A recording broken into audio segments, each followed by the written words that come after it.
Today I'm going to make a fascinator for the King's coronation. What you will need is some white cinnamon, some red and some blue. And then either a clip or a metal or any kind of hairband or a hair comb even to secure it in your hair. So first I'm going to start by cutting a bias strip of each of the colours of cinnamon. So if you're not sure how to cut bias binding, then please check out my other video. Basically, bias binding is cut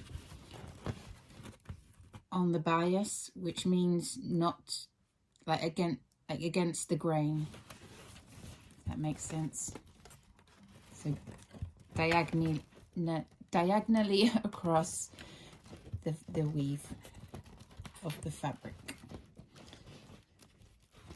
These bias binding strips measure about 4 centimeters, or 8 centimeters wide, which I've obviously folded in half, and then I will fold in the raw edge as well to make it a strip of almost, I would say, 2 centimeters by the time we've folded the edges in.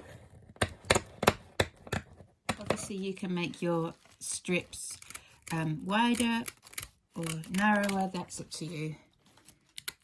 So once you've got your bias binding, you've folded it and ironed it, you can start shaping it. I'd just recommend you cut off the ends as well.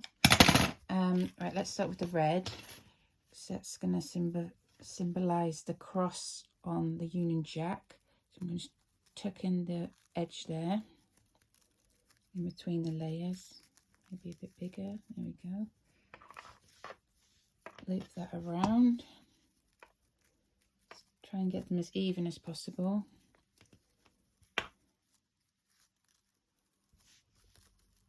That one's tucked in at the back between those 2 layers. And that looks pretty even to me. Right, put a clip in that, and then obviously sew that in place. Red, I'm going to do the white, so I've just tucked that in between the layers there. That's why it's handy to hold it in with clips before you sew it, because you're going to sew all the layers together, obviously. No, it doesn't have to be exactly like this, just when you're looping around, just do it by eye and make the loops even and do what you feel looks right. That's how I do it anyway. And that one, I think, would like a little loop in the middle, maybe. Or does it make...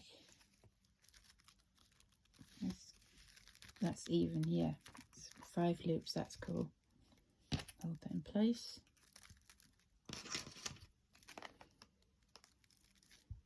And then the blue.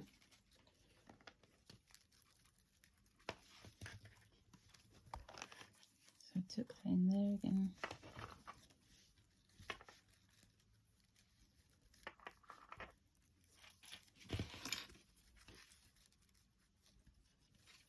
I think I'm going to try and do 4 loops again, just to try and get it like the Union Jack, if that makes sense. Oh yeah, that's looking good. Okay, and then I'm obviously going to chop that bit off. Right, hang around and I'll show you the finished product on the mannequin or model.